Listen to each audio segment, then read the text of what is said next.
Hi guys, my name's Bernie. I just want to talk to you about one of our topics we usually talk about in the fellowship, and it's called sobriety, emotional sobriety, and it's a lovely little topic, and when we come into AA, we're emotionally immature and sometimes emotionally emotional basket case. I mean, I can certainly vouch for that. Um, so when you come in, our emotions are all over the place, and some of us have very sad stories and a lot of pain, and a lot of healing needs to take place. But the emotional sobriety is a great topic because our emotions affect our behaviour sometimes, and our emotions, we dealt with them in a kind of a strange way, because we were emotionally immature, and we found a solution to our feelings and our emotions. We found something called alcohol, and it kind of dealt with our emotional pain sometimes, and we kind of buried those emotions. But then we come into a fellowship, and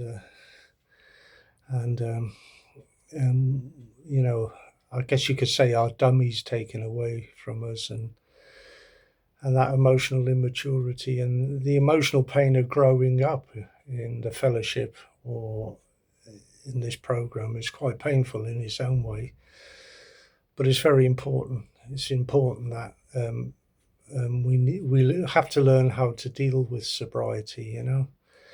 And there's a lovely bit in the back of the big book. I think it's page 553.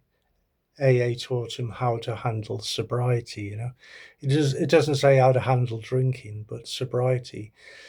And sobriety isn't easy when we come in. If sobriety was easy, none of us would actually be in this particular fellowship.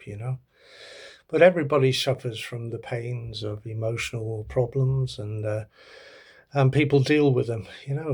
Some people find other ways of dealing with their emotions, and there are other addictions as well. But for us, we found a solution really, and to those emotional pains. And I'm not going to talk too much about the steps really, but there's a kind of one or two steps that kind of hold us together emotionally. And that's step 10 really. And in step 10 it says, can we stay sober under all emotional um, expectations? Can we stay sober? You know and only we can answer that. So with step 10, we have to often ask ourselves, where are we? What are we doing? How are we dealing with things, to check up on our emotional balance? Also in step 10, it tells us about those emotional booby traps, those emotional binges and those emotional hangovers as well. And we can suffer from them as well. So emotions, well, they can lead to resentments. Every preference, every stated preference, every emotional expectation is a resentment waiting. So emotions are difficult.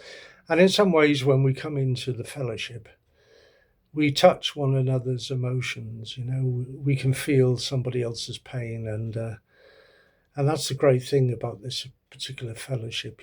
We can touch one another's hearts, and emotionally, we can understand what's going on with other people because we know those emotions. Now, sobriety is a gift, and we have to maintain that sobriety, and we have to work to keep it. And it's very difficult, really, to keep it. So, for me, step two, restore to sanity, is very, very important.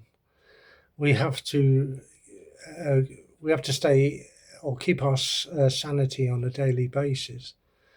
And so sobriety and emotions, we have to keep them intact. And without that mental capacity to restore ourselves to sanity, we can lose all that. We can lose sobriety. We can lose peace of mind and serenity. They're secondary, really, So maintaining sanity on a daily basis is so, so important. Emotional sobriety is about not picking up a drink, really.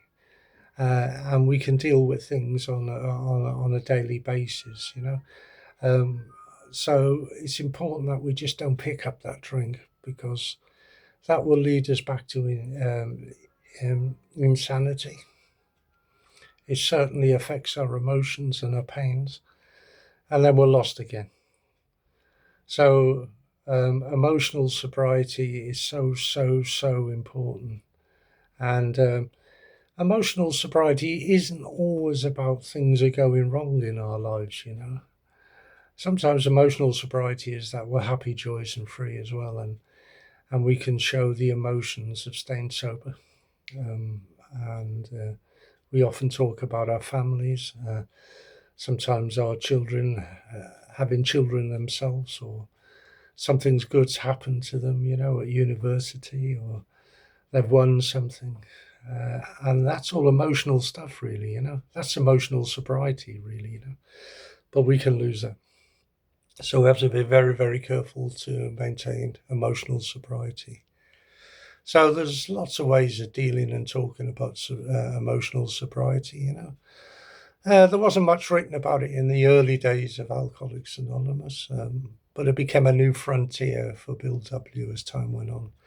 People used to write into Bill W. and Dr. Bob, and somehow they were able to read in between the lines that people's emotions and feelings, and they always wrote back and in kind of a loving way. And so sometimes, our co-founders were very spiritual in that aspect, where they were able to deal with people's emotions.